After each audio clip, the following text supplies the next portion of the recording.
buenas noches, ¿qué tal? Bienvenidos a una entrega más de su programa Foro 506. Hoy me siento muy contento, la verdad, muy satisfecho porque comparto con la grata compañía de don Albino Vargas Barrantes. Don Albino, buenas noches, ¿cómo se encuentra? Bueno, adiós, gracias, muy bien, muy bien. Como siempre, optimista pese a la adversidad, este, y, y pues, igual que la mayoría de los ticos, ¿verdad? Impactado con lo que sucede con el caso Cochinilla. Y usted abre los periódicos en la mañana, ¿verdad? Eh, los dos fundamentales, ¿verdad? Que son como dos lados de la ceja, y, y usted nota efectivamente el impacto que está teniendo esto, ¿verdad? Es demoledor, ¿verdad? Este, ahora antes de entrar a su programa me dio mucha risa una noticia que me pasaron que don Rodolfo Méndez Mata, el ministro del MOB, está sacando todos sus papeles de la oficina y ordenó que le hicieran un campo en el edificio del Consejo de Transporte Público, como a unas cuadras del MOB, para que le guarden el papelero que está sacando de la oficina. Y entonces un periodista del semanario Universidad se dio cuenta y preguntó que por qué era eso. Y la respuesta que le dieron es que unas palomas cercanas defecaban cerca y estaban pringando los documentos de don Rodolfo. O sea, ese es el argumento. Vea usted qué barbaridad, ¿verdad? Cosa Sí. que ese señor ya debería haber renunciado hace días. Yo creo que sí, y si él no ha renunciado, el presidente debería de haberle pedido la renuncia. Pero bueno, aquí estamos en un manicomio, realmente hay un sinsentido de lo político, de lo económico, de lo jurídico. Y bueno, don Albino, justamente el deseo de poder conversar esta noche es porque a mí me sucede algo muy interesante, don Albino. Yo le debo ser muy honesto. Yo soy de pensamiento muy liberal y hay algunas críticas duras que tengo de los grupos sindicales.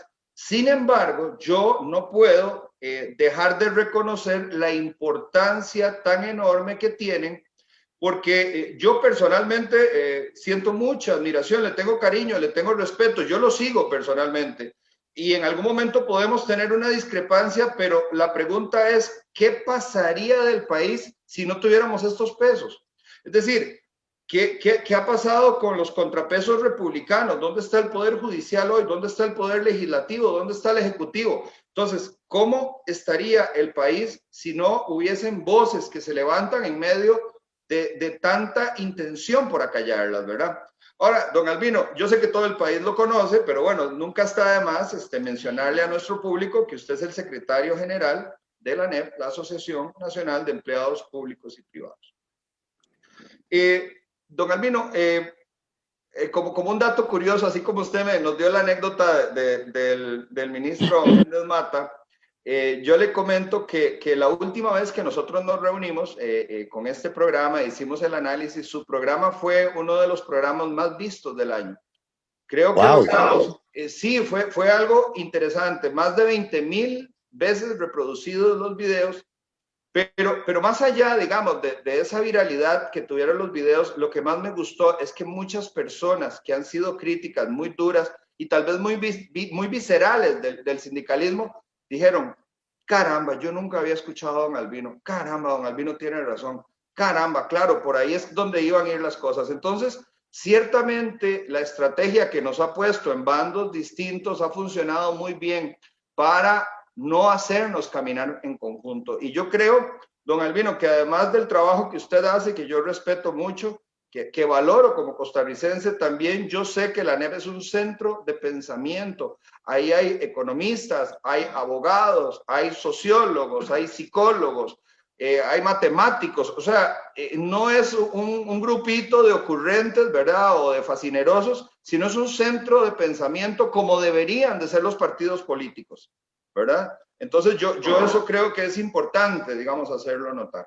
Ahora, don Albino, a la luz de los acontecimientos acaecidos con este caso, mal llamado Cochinilla, porque yo creo que el caso debería llamarse MOB Conavi Meco, H. Solís, Casisa. ¿Verdad? Lo que pasa es que al resumirlo, pues entonces no mencionamos realmente quiénes están involucrados. Me interesaría mucho saber cuál es el sentir de su gremio, qué se dice dentro del gremio, y luego cuál es el sentir suyo personal también con respecto a este caso, que no nos sorprende en cuanto desde hace años se hacen voces, se hacen ecos de que ahí hay problemas de corrupción. Lo que nos sorprende es la magnitud de la red y de la penetración empresarial en una institución pública. Bueno, permítame usted ser un poco fanfarrón. Yo publico, usted sabe, una columna de opinión los miércoles y hoy recordaba que hace 3 años y 3 meses en el mismo espacio propusimos una cosa que le llamamos Consejo Cívico contra la Corrupción. Es decir, en ese momento, hace 2 años y 3 meses, 28 de marzo del 2018, nada de esto se sabía, pero si ustedes lo leen con cuidado, ya nosotros sentíamos que la institucionalidad se estaba quedando corta para parar la corrupción. O sea, ya nosotros sentíamos que la alianza público-privada de la corrupción estaba carcomiendo algunas partes del sector público. Y fíjese usted que siempre lo dije y ahora lo confirmo, pese a toda la gente honesta que hay ahí, siempre consideramos que el MOP era el más corrupto de los ministerios, ¿verdad?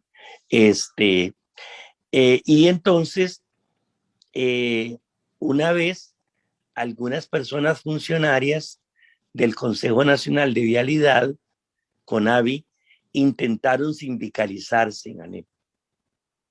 Y viera que nosotros, lo confieso por primera vez, desestimulamos ese interés. Sinceramente, nosotros sentíamos que ahí era donde las cosas no andaban bien, como no andan bien en aduanas, como no andan bien en el sistema de compras de la Caja Costarricense del Seguro Social, como no andan bien en el Consejo de Transporte Público, como no andan bien en todo lo que es toda esta institucionalidad que construye infraestructura educativa, ¿verdad? Entonces, de ahí nosotros sentimos mucho dolor porque hemos dado una gigantesca batalla para demostrar que el déficit fiscal no se debía a los salarios de las personas empleadas públicas. Bueno, hay compañeros que se perdieron en el camino, compañeros empleados públicos que se perdieron en el camino, y eso hace generalizaciones odiosas, ¿verdad? Entonces ahora hay que hacer otra batalla para decir efectivamente había manzanas podridas en el árbol de la institucionalidad, no todo el árbol de la institucionalidad. Lo que pasa es que a usted le sorprende que efectivamente ya aparece figuras del sistema político tradicional de una u otra forma, ¿verdad?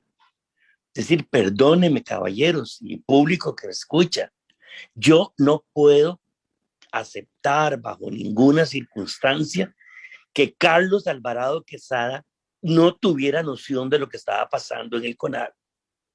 Yo eso no me lo trago. Eso no me lo trago. Si tenía ahí en su propia oficina a este señor que se fue, Camilo Saldarriaga, ¿verdad? Camilo Saldarriaga, que fuentes oficiales que uno tiene que le hablan al oído, Camilo era un gran opositor a que a los empleados públicos se les pagara el pinche incremento salarial del año 2020 porque decía que no era conveniente que el gobierno le diera ese aumentillo a los empleados públicos porque estaba la discusión de la ley marco de empleo público, ¿verdad? Entonces, mire, en democracias parlamentarias ya se habría ido Carlos Alvarado, ya se habría ido el ministro del MOB, se habría ido el ministro de Hacienda, ¿verdad? Más de un diputado habría perdido su curul. Así es. ¿Verdad? Ahora resulta que sale a flote que también el caso Meco, que coincido con usted, no sé por qué le pusieron ese nombre, quizás sea un resabio del superpoder de esas corporaciones en el sistema político y mediático del país, que Claro. dijeron, busquemos un vocablo que no metan a gente tanto el nombre Meco o el nombre H. Solís. Bueno, pero bueno, de ahí no volvimos a saber nada de la comisión investigadora del narcotráfico en la Asamblea Legislativa. Ajá, ajá. ¿Verdad? No Para allá volvimos a vamos, saber claro. nada. El diputado cuestionado, ahora resulta que su papá como alcalde y él también tenían conversaciones telefónicas con Meco. Sale a flote que eso no es delito, tener conversaciones telefónicas. Lo que pasa es que usted tiene un contexto y tiene un entramado de tráfico de influencias o presunto tráfico de influencias que usted dice, aquí las cosas no están bien. Don No Albino, están bien. Señor. y no está este caso de alguna manera, es que el caso tiene unas características muy particulares. Yo comparto, digamos, esto que para mí no es nada peyorativo, la malicia indígena. A mí la malicia indígena me dice que este caso está también pringando, como las palomas del ministro Méndez Mata, está pringando municipalidades, está pringando alcaldes, está pringando partidos políticos, pero al mismo tiempo usted es muy preciso en lo que usted dice. Parece una caja china, es un escándalo tan ruidoso que le bajó el volumen o tapó de alguna manera una discusión que algo que tal vez nosotros no entendamos, podía ser más peligroso que se le siguiera dando atención a una denuncia de narcotráfico que a una denuncia de corrupción. Finalmente, sí, todos empezamos a hablar y como usted lo dice, no hay periódico, no hay medio que no esté hablando de esto, pero ya dejó de hablar de lo otro. Claro, digamos, uno no podría decir que es que hubo ahí una mente conspiranoica, ¿verdad? Que ideó que no saquemos el caso Meco y saquemos el caso H. Solís para tapar. Lo que pasa es que les cayó como anillo al dedo. Siempre. Coincidió con anillo al dedo, Siempre. ¿verdad? Coincidió Siempre. como anillo al dedo, que no adquiera esto tanta relevancia, porque al final de cuentas, los más moderados en procesos judiciales dicen que esto, si tiene alguna sentencia absolutoria o condenatoria, será al menos hasta dentro de una década. Así es, así es. Hasta dentro de una década, ¿verdad? Ahora, entonces, perdón. No hay cuidado. Entonces, este gigantesco ruido, enorme ruido, nos va pegando a la campaña electoral, y tal vez en la campaña electoral el tema del narco en la política, no explote como debería explotar. Como debería. Ahora, don Albino, yo necesito personalmente darle un crédito a usted. Hace alrededor de un año, usted nos hizo el honor de estar acá en el programa. Discutimos de muchísimos temas en ese momento, pero usted nos dio una primicia y esa primicia yo la he discutido con economistas, diversos economistas muy connotados en el país. Hablamos con don Denis Meléndez Howell, con Jorge Benavides, hablamos con Eli Feisak, hablamos con, bueno, ahorita ya no recuerdo tantos que hemos tenido, pero todos coincidieron absolutamente con usted en ese momento. Y aquella idea brillante que no sé si sale de ANEP, de este grupo de pensamiento, o si es suya particularmente, a mí me quedó grabada a fuego. Y es que usted decía que antes de ir por el préstamo del Fondo Monetario Internacional, debíamos solicitar una auditoría de la composición de la deuda pública. a quiénes eran los deudores, quiénes eran los tenedores, a qué porcentaje se les estaba pagando, si había o no había posibilidades de renegociación, pero sobre todo, y lo más importante, don Albino, que para mí era algo que desarma cualquier argumento, deberíamos haber analizado a tal punto ver qué préstamo estaba en ejecución, qué préstamo fue, a qué proyecto y qué resultados hubo de ese proyecto. Ahora, la semana anterior, me parece que la semana pasada, usted, dentro de las publicaciones, vuelve a presentar un tema tan valioso, tan importante, de tanto peso como este. Y es que usted indica con muchísima fineza que ahora más que nunca necesitamos que los bancos del Estado, los bancos públicos, abren información para saber si están también involucrados ellos en el caso de la cochinilla. Y no solamente vayamos a tener un tema de desfalco del erario público en el CONAVI y en el MOP, sino adicionalmente como otro cementazo en donde se nos van a ir los bancos públicos, porque ya sabemos más o menos cómo funcionan las mañas entre el dinero de los costarricenses y un grupo, no todos por supuesto, pero un grupo de privilegiados que son los más amigos y son además los que patrocinan las campañas políticas de estos señores que hoy en día están en esta fiesta y en este bacanal. Bueno, sí, efectivamente, aún no entiendo cómo son tan irresponsables, sobre todo en este contexto de legitimación política,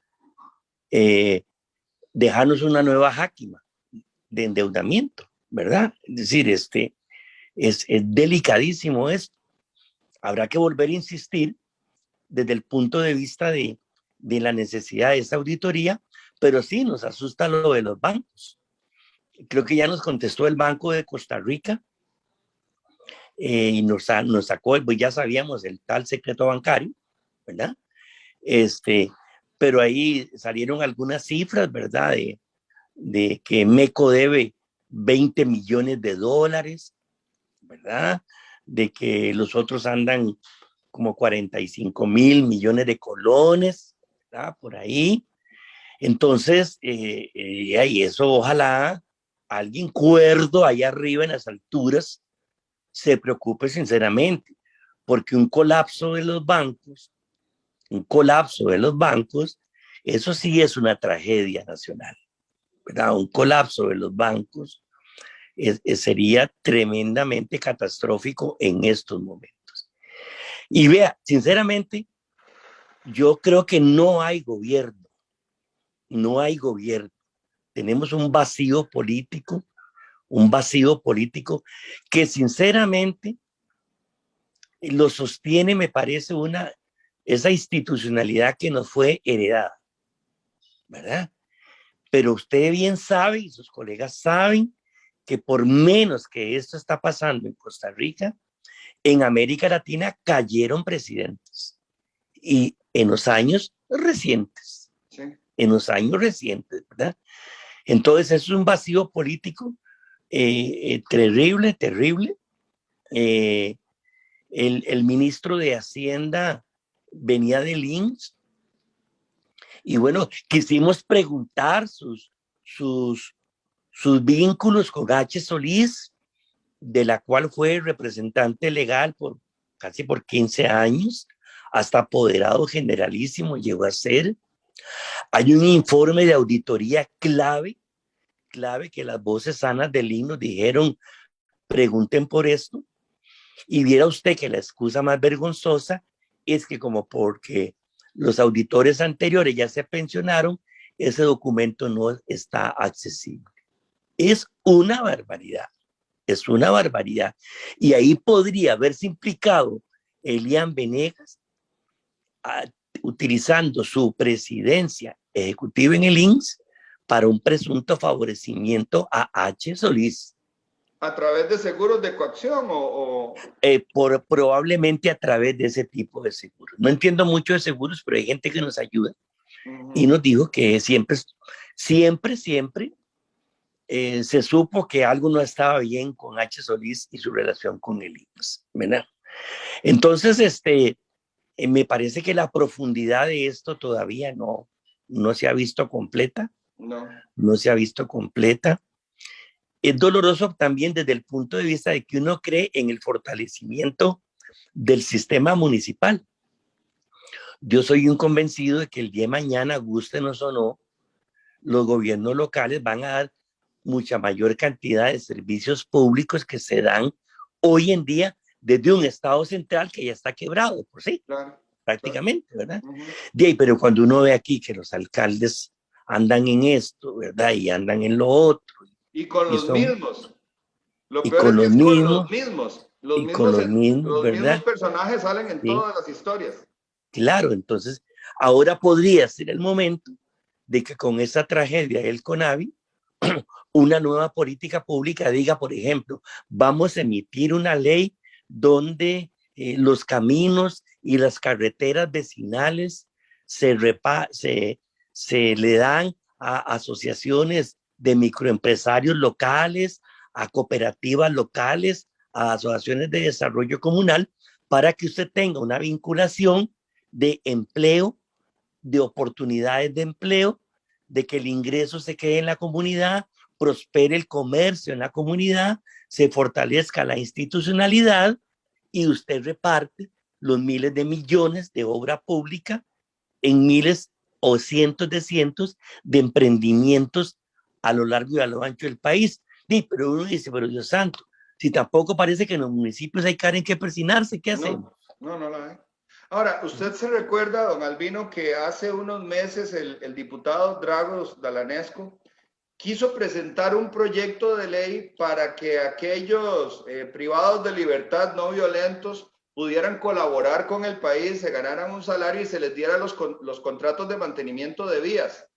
Y tuvo muchísima oposición.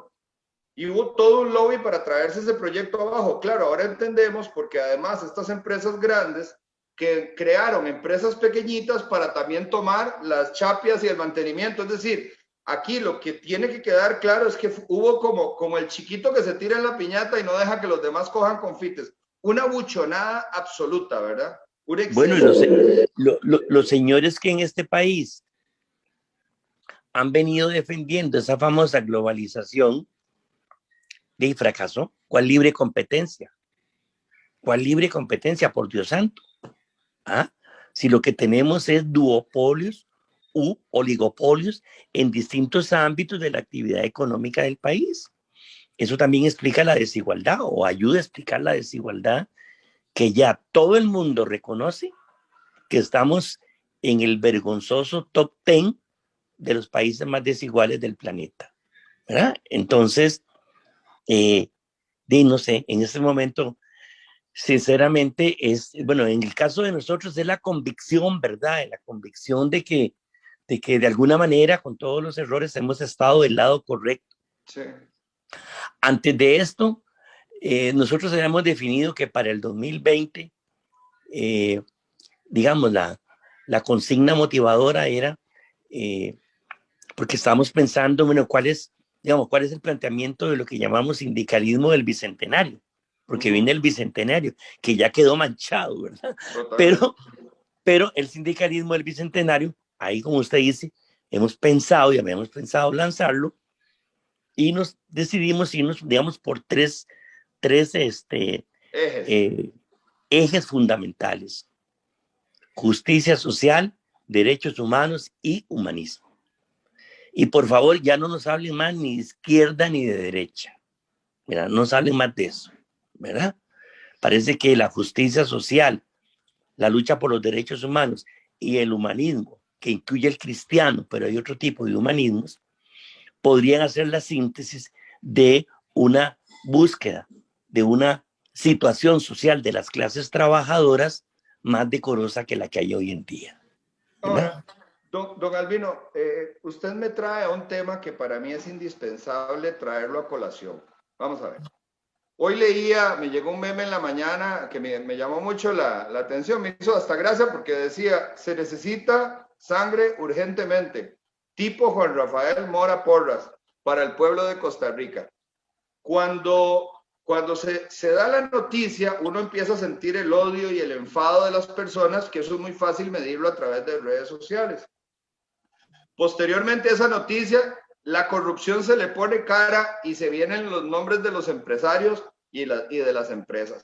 Entonces empieza el pueblo a odiar también a los empresarios. Bueno, posteriormente sale otra noticia en la cual el defensor de las empresas cuestionadas es el esposo o la pareja de la fiscal general. Entonces empezamos a odiar al Ministerio Público. Luego entonces sale la Corte Plena que va a reunirse y entonces todos nos llenamos de esperanza de que le van a dar una instrucción a la fiscal, la van a apartar o le van a pedir que se vaya y resulta que no. Entonces ahora empezamos a odiar también a los magistrados. Por último, queda una esperanza y la esperanza cae cuando, y digo, no, yo tengo clarísimo que las medidas cautelares no son una pena anticipada, pero lo cierto es que hay 3 elementos, cuanto menos, que se deben de considerar, y uno es que las personas involucradas puedan destruir prueba, que las personas involucradas puedan ir a generar presión sobre testigos de la forma en que usted quiera, sea a través de soborno o a través de amenaza, o que las personas que están involucradas puedan huir del país, considerando que tienen aviones, helicópteros, yates, y tenemos fronteras porosas para entrada y son muy porosas para la salida. Y además ya el dinero está afuera. Aquí Costa Rica no va a recuperar ni $1 de eso. O sea, aquí habría un juicio medio moral. Pero bueno, el caso es que cuando se dice hasta el día sábado, vamos a saber si hay o no hay medidas cautelares que de alguna manera protejan y acoracen el caso. Sale una muchachita de 29 años, Carolina Solano, y pone unas medidas muy laxas y la gente nos quedábamos sorprendidos, pero yo juré que en ese momento se iba a armar la revolución, que bien usted decía, por cosas mucho menores, hay presidentes que han caído, hay gobiernos y partidos que han desaparecido. Pero, don Albino, yo sé que la pregunta es un poco difícil, pero ¿qué nos corre a los costarricenses por las venas? O sea, ¿cómo es posible que ahora nos vayamos juntos todos? Usted y su grupo fue a la sala constitucional a manifestarse y yo esperaba ver pero mira, una presencia masiva, todos los motociclistas, los taxistas, nada, ustedes solos en esta lucha, otra vez. Vea, vamos a ver, yo no soy partidario de regañar al pueblo costarricense. Yo no soy partidario de que nos autodenigremos, que tenemos horchata en vez de sangre en las venas, todo eso que se dice.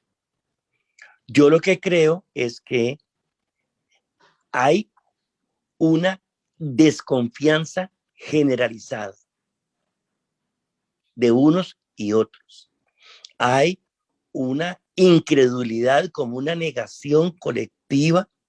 Eso debería ser objeto de algún psicólogo social, de que nos resistimos como colectivo a creer que eso nos esté pasando a nosotros, a la bucólica Costa Rica. La negación.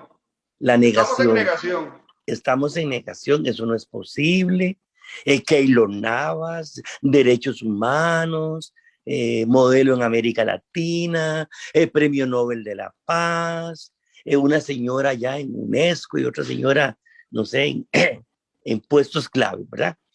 Entonces hay como un orgullo nacional que todavía resiste a creer, y puede ser feo, que nos tercermundiamos, ¿va?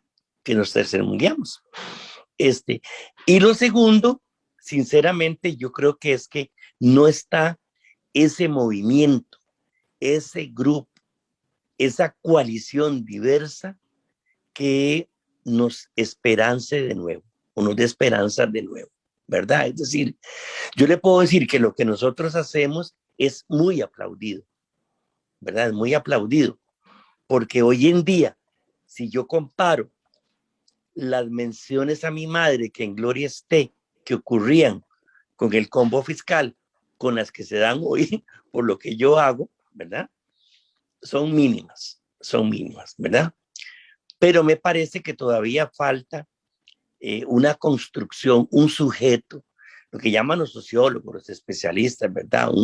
Un sujeto histórico que replanteé, no sé, replanteé que haga creíble que es posible que volvamos a la senda del bien común, que es posible que recuperemos el sistema cooperativo, que es posible, qué sé yo, que eh, recuperemos servicios públicos que se han dejado decaer, pero que siguen siendo imprescindibles, ¿verdad? Y que recuperemos aquella vieja máxima de Alfredo González Flores. Si es que nosotros traíamos un camino muy lindo, cuando Alfredo González Flores se deja decir que los ricos paguen como ricos y los pobres como pobres, ahí había una filosofía, había una visión de sociedad, ¿verdad? Y bueno, está bien, se lo echaron, le dieron un golpe de Estado porque intentó unos cambios tributarios, pero él sembró el camino, ¿verdad? Y así fuimos a brincos y a saltos, hasta para mí, con sangre derramada, a la Constitución del 7 de noviembre del 49, ¿verdad? Que es una Constitución en la que yo creo solo se le deben hacer algunas reformas. Yo no creo en una constituyente, no creo, ¿verdad? Yo creo que hay que hacerle reformas, pero efectivamente, yo también esperaba el lunes muchas personas, ¿verdad?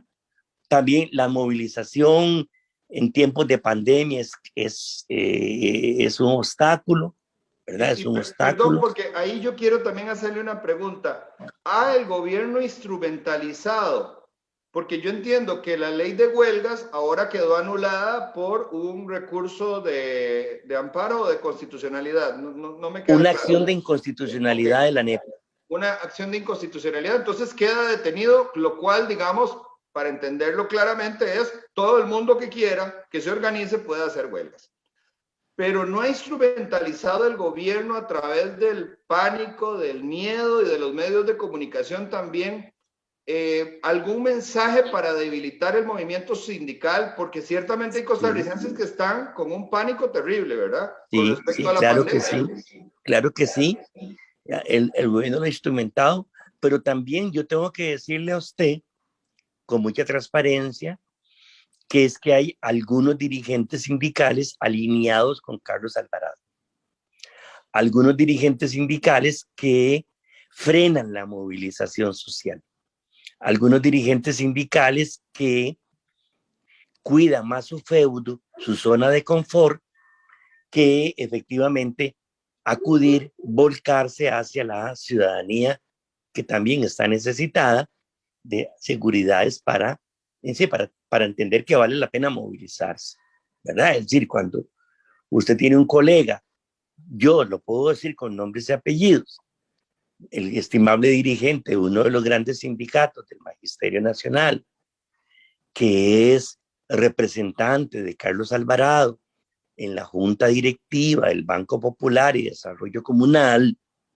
porque Carlos Alvarado lo nombró, entonces uno se cuestiona la lealtad de este caballero sindicalista para con la lucha social, las urgencias de la lucha social o para su propio confort y el de su gremio reducido.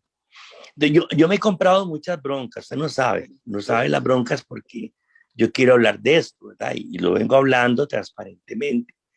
Porque sí, nosotros como ANEP ya lo hemos estudiado, lo hemos analizado, la acción de inconstitucionalidad lo facilita, como decimos, la ley antihuelgas está en pausa.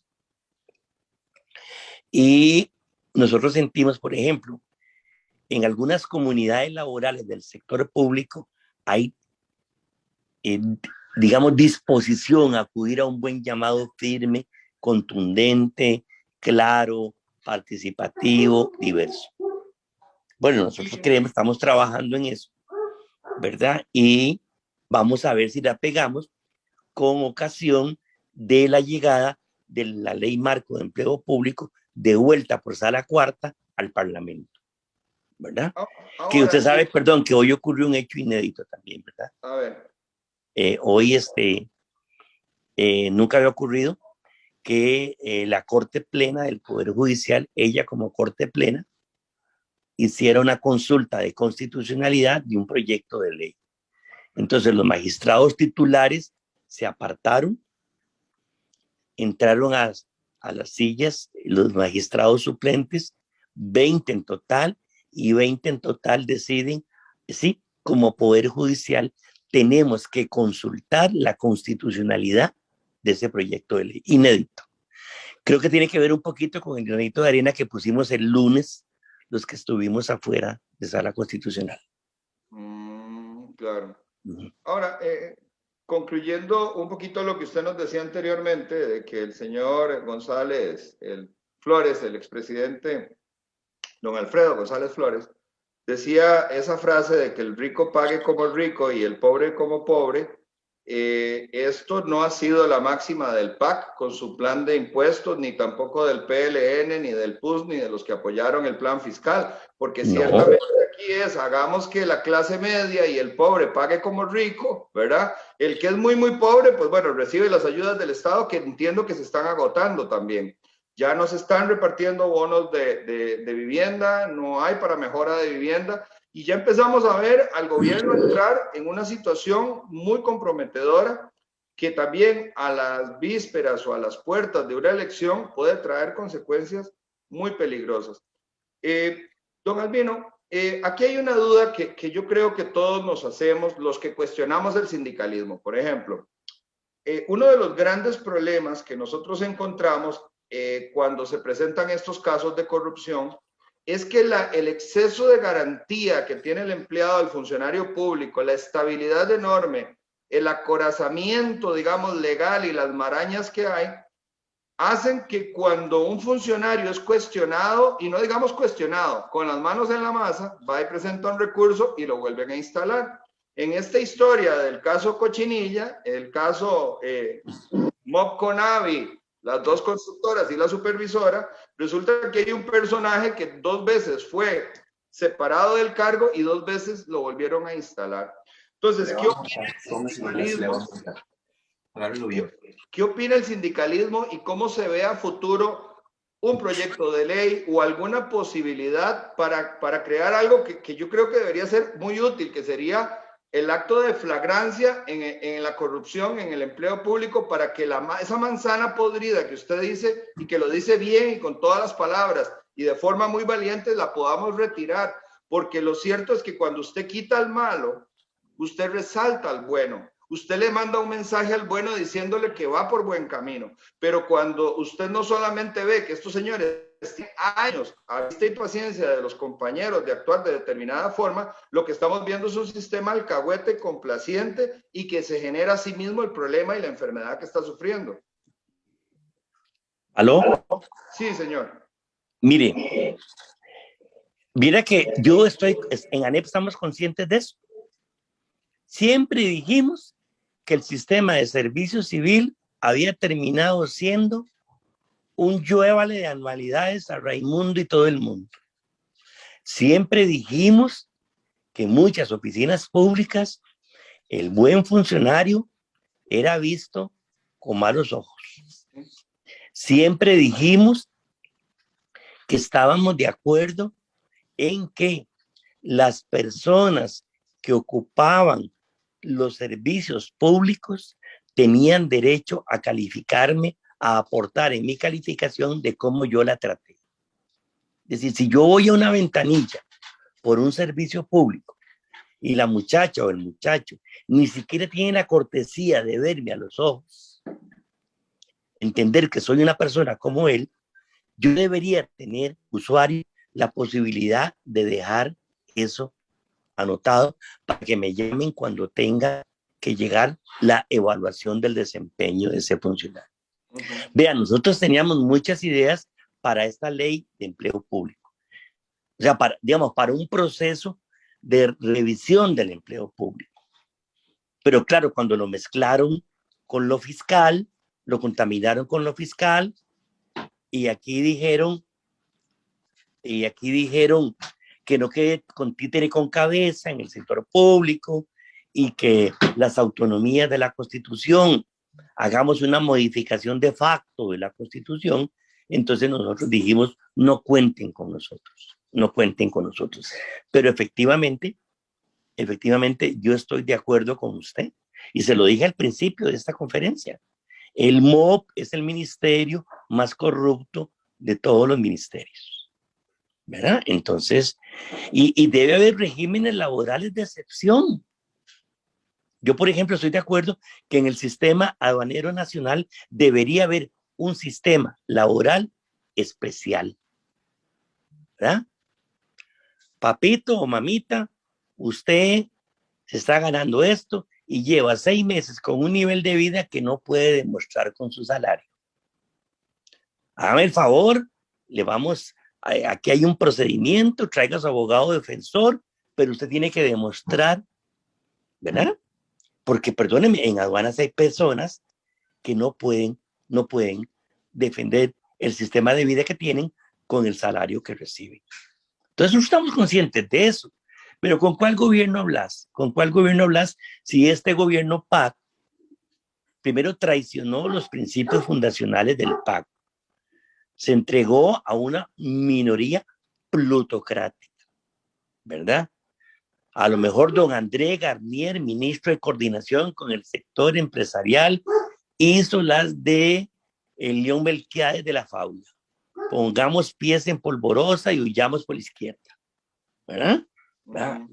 Todo eso es posible hoy en día. Todo eso es posible.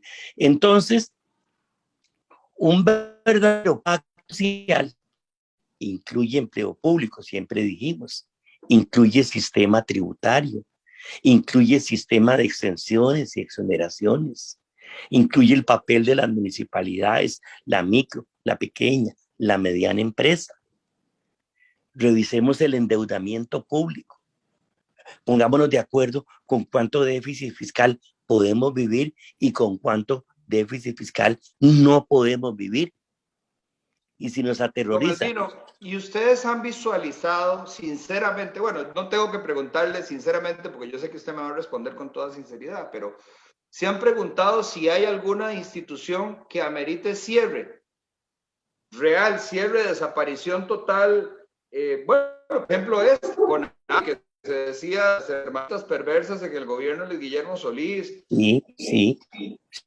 Yo sí creo que debe haber fusiones institucionales. Creo que hay que adecuarlos, hay que proteger a los buenos empleados, a las personas honestas, que de por sí hay áreas de servicios públicos completamente debilitadas, donde usted puede hacer movilizaciones horizontales, por ejemplo, ¿verdad? Pero en este momento yo tengo que decirlo, yo soy un convencido de que mejor cierren el CONAVE. Y en su opinión personal, y métale en mano, métale en mano al Consejo de Transporte Público.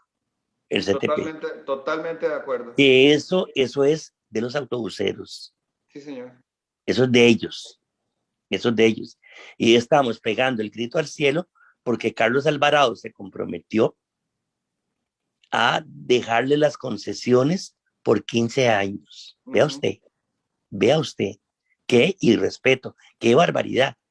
Y también qué hay por debajo, para que se haya comprometido con ese exceso, diría yo, de gestión gubernativa. ¿Verdad? Porque que nosotros promovemos sindicalismo en el sector privado y dentro del sector privado ayudamos a choferes de autobús a que se les respeten sus derechos, hemos constatado, caballero, aquí hay sistemas laborales de esclavitud. Costa Rica tiene parcelas de esclavitud obrera en pleno siglo XXI, en la era digital, ¿verdad? Y nos intoxican con esto del carbono neutral y no sé qué y no sé cuánto, ¿verdad? Y tantos millones vienen para esta plata y no hay un 5 para fortalecer la inspección de trabajo del Ministerio de Trabajo y Seguridad Social, porque se ocupan, ¿verdad? Donde también con mucho respeto de los inspectores honestos, hay otros que no lo son, ¿verdad? Hay inspectores que a veces van a inspeccionar una empresa y le echan los perros. Pero hay otros inspectores, con todo respeto, que a veces van a inspeccionar y lo que hacen es poner la mano, ¿verdad? Yo he tenido que decirle al señor ministro de Trabajo y Seguridad Social o al señor viceministro, Vean, para no comprarme más broncas de las que tengo. Tenemos un caso con esta empresa X, con este sindicato X, y preferimos que la conciliación se haga en San José, porque no confiamos en la mediación regional del ministerio, caballeros. No confiamos. Entonces, efectivamente, Asociación Nacional de Empleados Públicos está bien y privados, pero le puedo decir que efectivamente yo no puedo tapar el sol con un dedo. Pero pongamos todas las cartas en la mesa, ¿verdad? Sí, y ahora, si van a hablar de empleo público, vamos a exigir y pongan los MECO y los SOLIS y similares en la mesa. Claro. Para hablar de eso. Totalmente de acuerdo. Uh-huh. Ahora, no, y yo le agregaría también algo que a mí me sorprende muchísimo y es la enorme vulnerabilidad a la vida misma, el poco respeto a la vida que se tiene por los choferes de autobús. Yo no sé si usted sabe, pero en otros países el chofer de autobús está en una cabina casi que blindada. No arriesga la vida que vengan asaltantes a robarle, ¿verdad? Y en el caso nuestro, pues los señores están en condiciones realmente muy cuestionables, ¿verdad? De muy bajo estándar. No, terribles. Damos fe de ello, damos fe de ello. Y bueno, y volvemos al otro tema que resulta, creo que para usted también tan odioso como para mí, que es que las clases más pobres vuelven otra vez a pagar, porque en este grupo del transporte público no tenemos claro si los costos de un pasaje deberían de ser de 100 colones o de 400. No sabemos si lo que se reporta como gasto y depreciación de un vehículo es real o si estamos pagando excesos. O sea, realmente todo está gris por no decir en totales tinieblas. Así es, así es. Es el perverso sistema que le han puesto el nombre de sillas giratorias. Así es.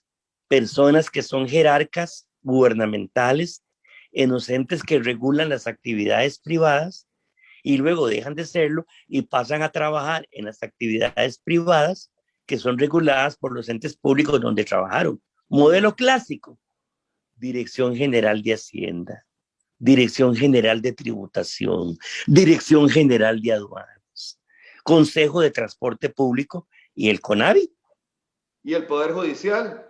Bueno, en el Poder Judicial tenemos señores saliendo a defender a los que en algún momento acusaban, ¿verdad?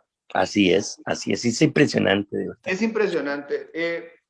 Don Albino, ¿y qué sensación le da a usted cuando ciertamente todavía no ha aparecido ninguna persona juzgada en términos legales? Esto simplemente es investigación, hay muchas personas implicadas, pero bueno, finalmente hay grabaciones, hay testigos, hay todo. Es cuestión de esperar el tiempo para que se haga el proceso, pero lo cierto es que ya hay datos, digamos, para poder tener una opinión.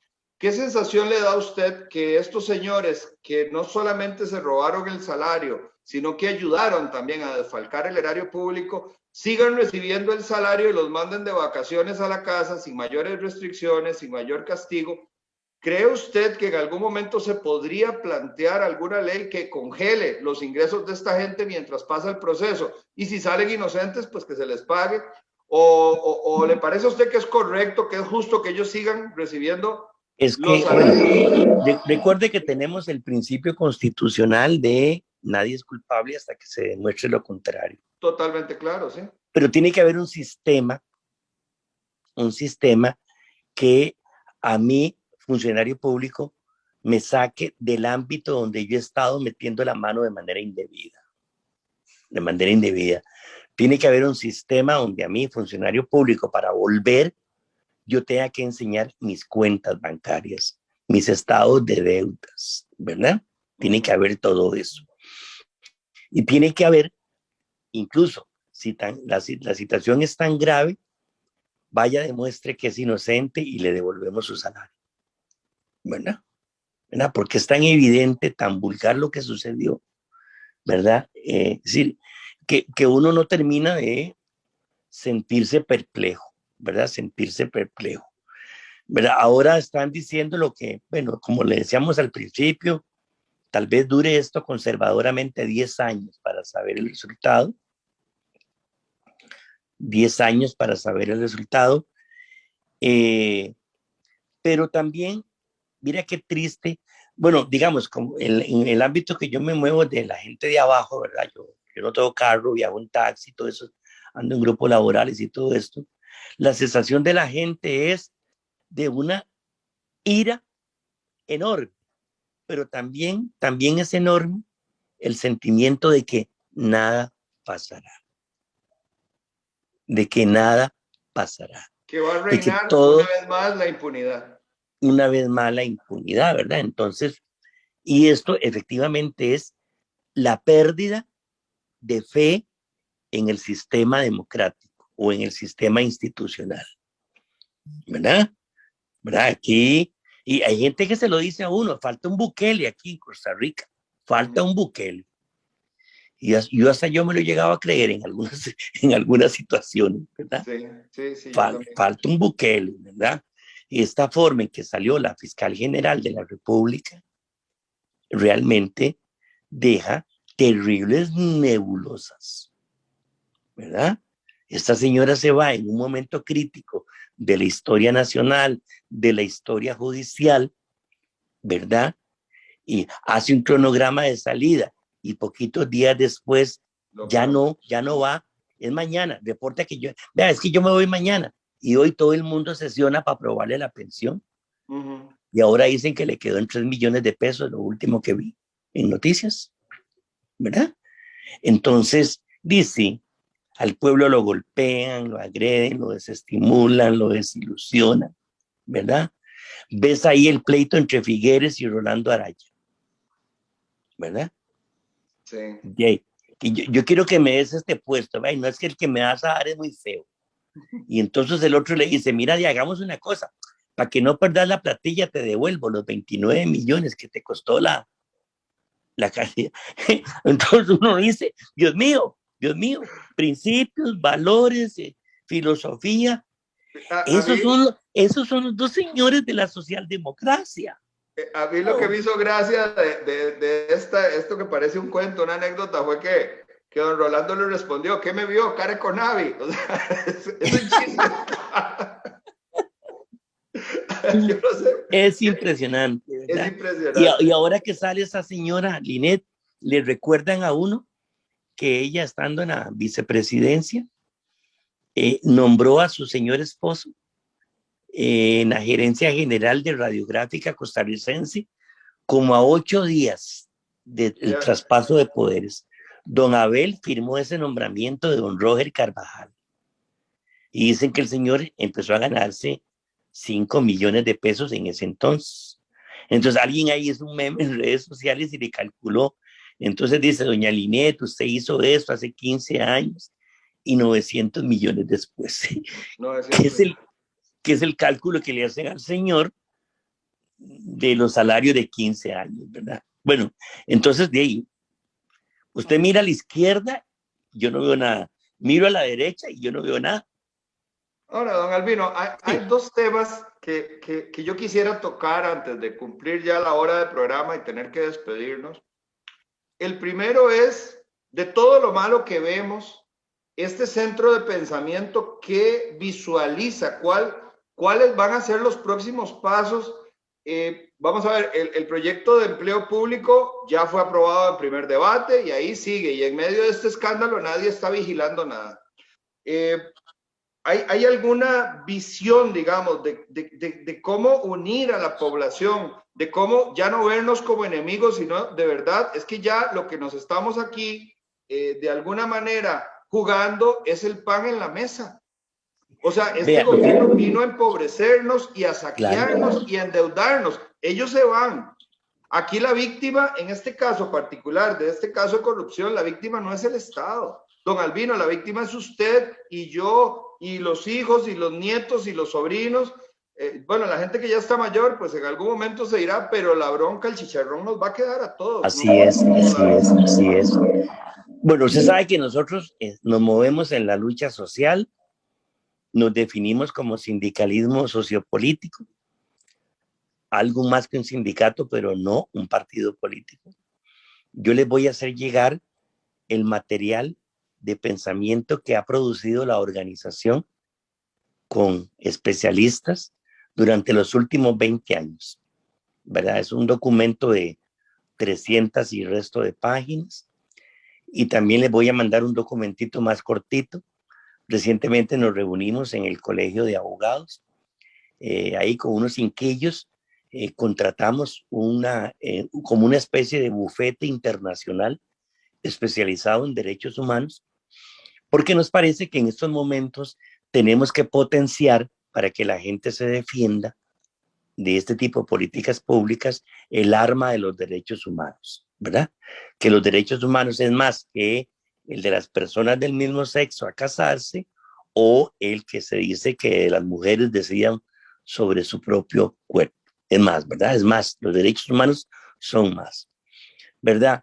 Nosotros estamos tratando de crear especies de comités cívicos, comités ciudadanos, comités locales, planteando la presencia de ANEP en 64 municipalidades. Estamos ya como organización. Anoche hicimos la última, que fue, estuvimos en la municipalidad de León Cortés. Ahí fundamos una nueva filial de ANEP y ya estamos en 64 municipios de este país. Entonces, nuestra idea para estos tiempos que los tenemos catalogados de autoritarismo, ¿verdad? En democracia, es tratar de ayudar a coordinar esfuerzos locales de que la gente se empodere, demande políticas públicas, demande proyectos productivos, demande asistencia social, ¿verdad? Con otra tesis que llamamos sindicalismo ciudadano, ¿verdad? Sindicalismo ciudadano. Sinceramente se lo digo, tenemos prohibición explícita de meternos en la campaña electoral, ¿verdad? Pero Pero sí este tipo notamos, de cabildo, bueno, es una idea muy interesante. Me parece que es sí, una idea porque se vuelve también a su vez centros de pensamiento. Y yo le preguntaría, don Albino, si usted tiene esa visión de país, ¿dónde está más cabreada la gente? ¿En San José o en la zona rural? en la zona rural el cabreamiento tiene que ver con la estrechez económica agobiante, ¿verdad? Ahí. Y siento que en la ciudad las capas medias, sobre todo las que estuvieron cercanas a Liberación y al PAC, es una profunda decepción lo que tienen, ¿verdad? Y siento que estas capas medias sienten que se les va el nivel de vida al que han estado acostumbrados, se le va por los dedos, como agua por los dedos.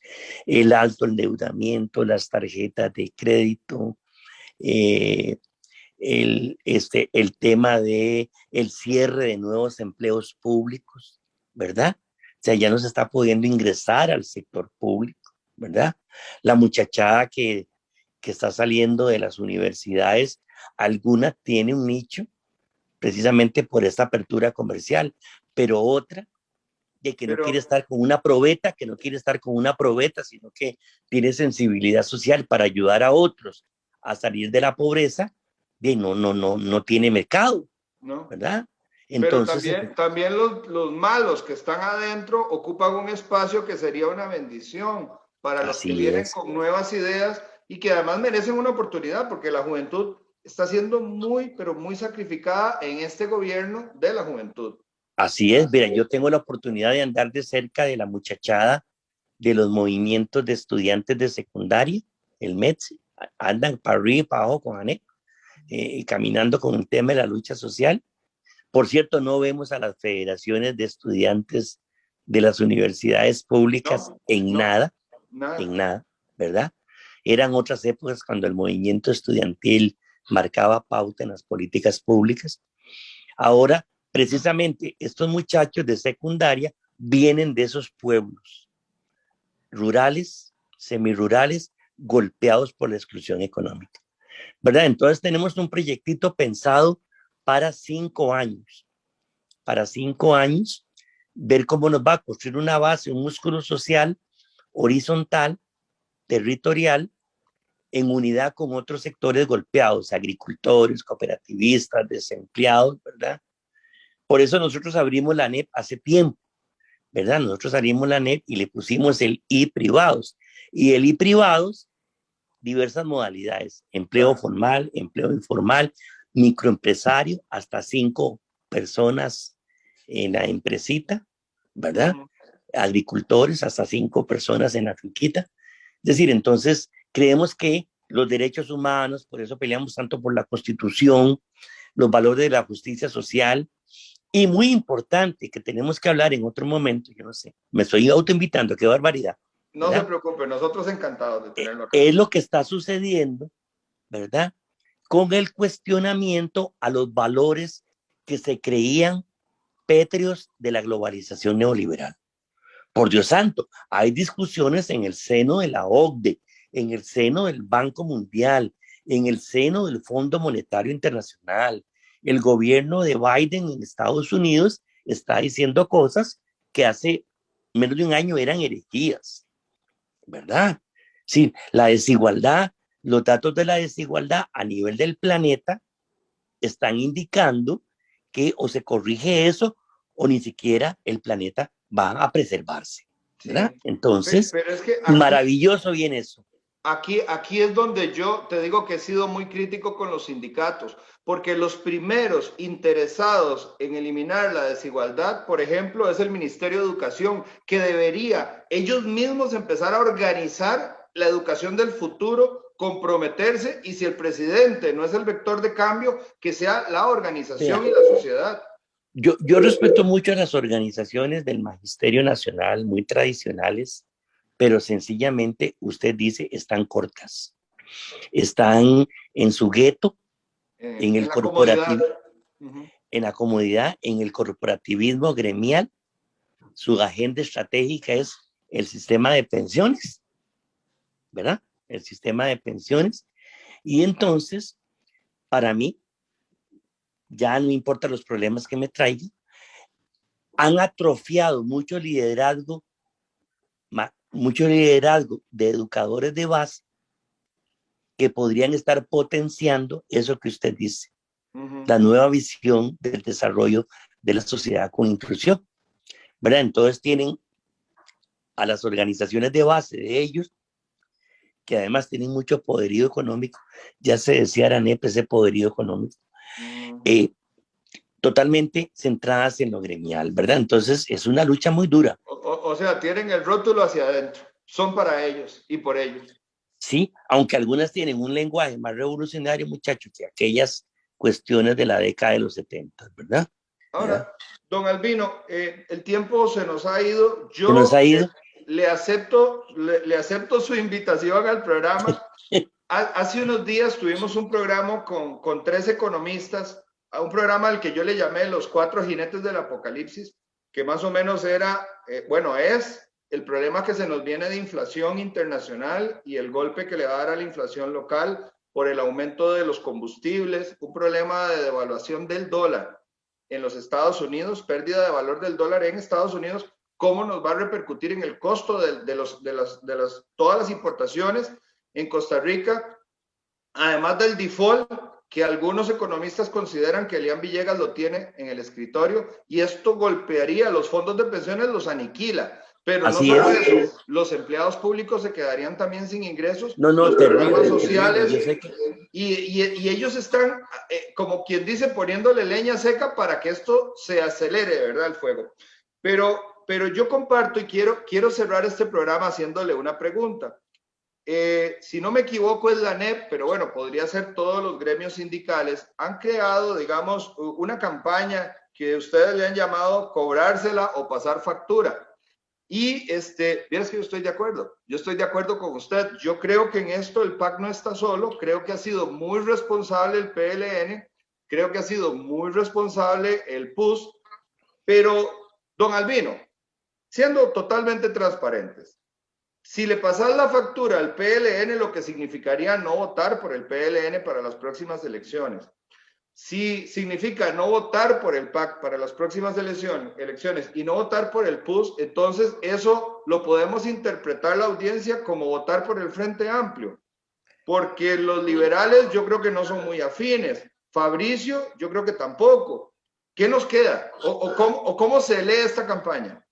Bueno, en primer lugar se lee desde el punto de vista de la traición sobre todo en el PAC, a sus principios fundacionales, ¿verdad?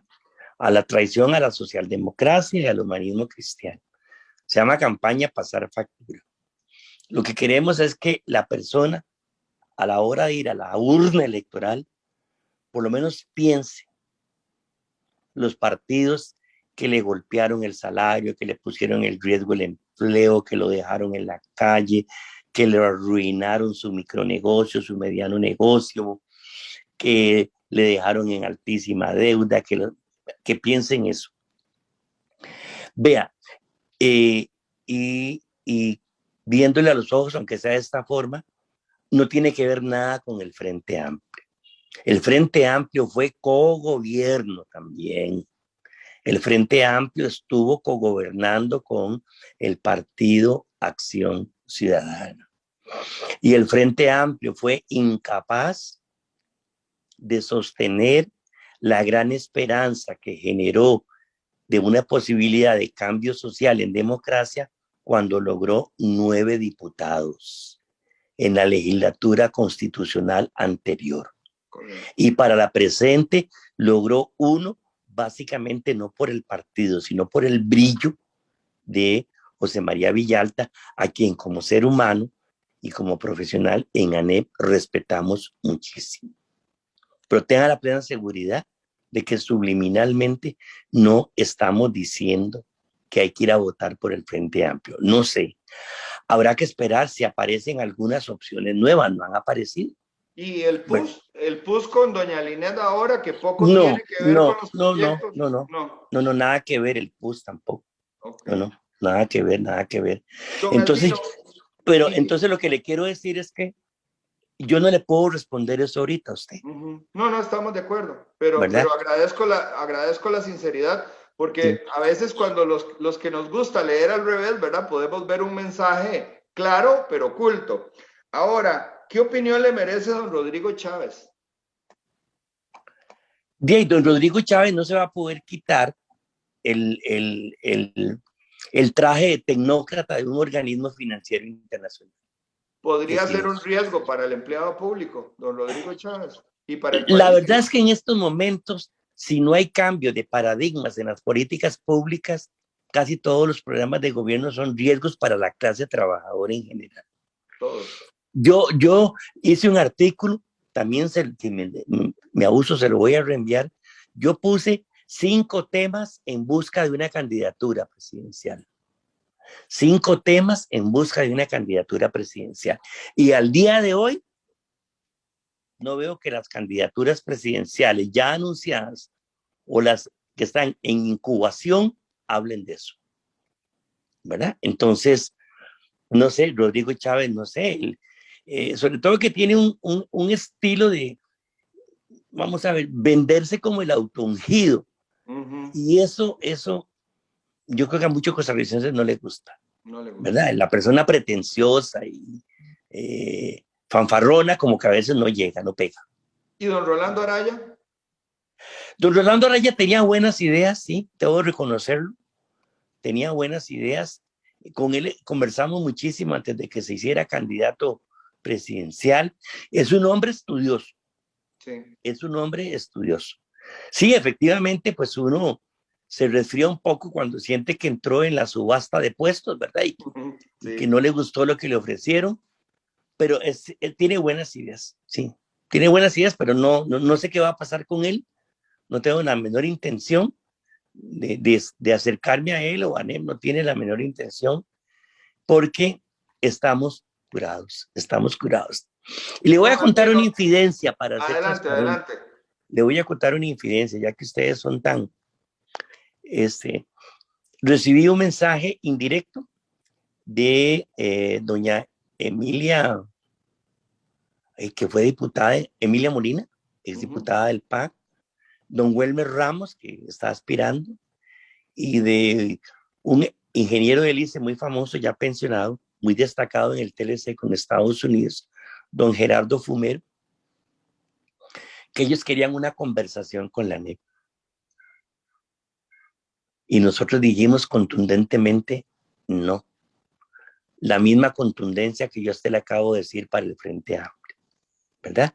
si nosotros hemos actuado de buena voluntad, hemos sido creyentes en las posibilidades de gobernantes porque aquí lo que se ocupa es un gobernante, hombre o mujer, sinceramente que se le pare a la plutocracia. La plutocracia ahora muy debilitada por el caso Conavi, Meco, H. Solís y el otro, ¿verdad? Entonces, vea, sinceramente, en este momento todavía hay que esperar acontecimientos, pero sí estamos listos con ese pensamiento que les voy a hacer llegar, esa producción de los últimos 20 años de ANEP. Estamos dispuestos a interpelar a las candidaturas, simplemente para un ejercicio que ayude a ilustrar al votante obrero, pues que tuviera algunos elementos más que la cuñita de pasta dental que le van a pasar por los grandes canales de televisión.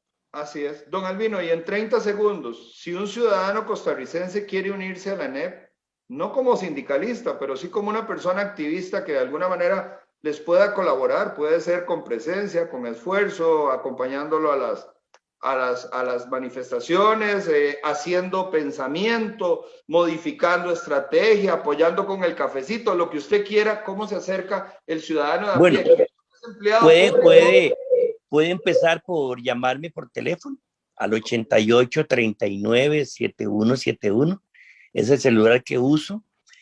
A veces no puedo atender inmediatamente, pero prometo devolver la llamada.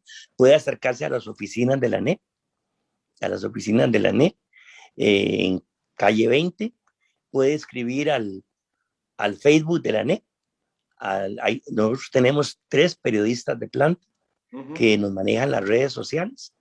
Hay Twitter de ANEP, hay Facebook de ANEP, hay correo electrónico, y ya le digo, pueden llamar a la central 2257-8233, si pueden ponerme al secretario general o al secretario adjunto, y ahí de alguna manera nos conectamos.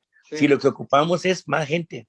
Por supuesto, yo creo que sí, y le voy a decir una cosa, don Albino, muchas personas creen, y yo creo que es de forma muy inocente, que la democracia se hace con el voto, con el sufragio, y yo creo que la democracia tiene que ser una actitud, una cultura, una forma de vida, y la mejor forma de hacer democracia es en el cabildo. Esto que usted decía, que las personas se unan, vean los problemas, busquen soluciones, tengan voceros, porque algunos son muy inteligentes para pensar, pero no son buenos transmitiendo. Y creo que es valioso el esfuerzo que ustedes están haciendo y lo valoro y lo respeto muchísimo, don Albino. Muchísimas gracias, de verdad. Bueno, nosotros acuñamos un término que no le gustó a ciertos periódicos, que fue la democracia de la calle, ¿verdad? Sí, sí. ¿Verdad? Y también siempre dijimos que la democracia es algo tan rico, tan sublime, tan relevante en la vida de las personas, que es más que el acto electoral de cada 4 años. Así es. La democracia es algo de todos los días, de todos los días. Así es. Don Albino, nada más yo le digo que a mí me parece que mientras existan gobiernos como el presente, tenemos como ciudadanos, ustedes son ciudadanos aunque sean organizados, ¿verdad? Y tengan su uniforme y su camiseta, tenemos que buscar también una alternativa a la democracia de la calle. Yo no sé cómo vendrá la organización, no sé si será a través de grupos que presentan recursos de amparo, que presentan iniciativa popular. Mucha gente tiene buenas ideas, pero no sabe que esa oficina está abierta y que podemos hacer las leyes de nosotros. Sí, claro. Porque el préstamo del Fondo Monetario no es una ley para nosotros, es una ley que luego la vamos a pagar nosotros, ¿verdad? Pero no tiene nada. Entonces, la representación no está en el voto y no vamos a castigar a nadie, no hay voto castigo. Yo creo que el asunto es organización permanente y constante y cuidar al país que estamos perdiendo, don Albino. Sí, y mirar atrás lo que fuimos. Hay mucho que recuperar de lo que fuimos. Hay grandes hombres y grandes mujeres que nos dejaron valiosas enseñanzas y están ahí empolvadas. Hay que desempolvarlas también. Bueno, don Albino, muchísimas gracias por este tiempo. Yo lo disfruté mucho una vez más. Creo que las personas que lo ven, aunque estén o no estén de acuerdo con usted en términos ideológicos, van a estar de acuerdo con usted en términos prácticos. Esta es la realidad, es lo que estamos viviendo. Así es, así es. Muchísimas gracias, el agradecido soy yo. Un abrazo a la distancia, gracias por hacernos el honor y muchísimas gracias a usted que se tomó este tiempo para ver este programa. creo que nos deja también una serie de ideas, quizás de esperanzas, pero podemos organizarnos y podemos acabar con esto que nos está generando molestia, odio y una enorme decepción del sistema. El sistema es de nosotros, el país es de nosotros, pero la decisión también es de nosotros. Buenas noches, muchas gracias y nos vemos pronto. Un abrazo a la distancia.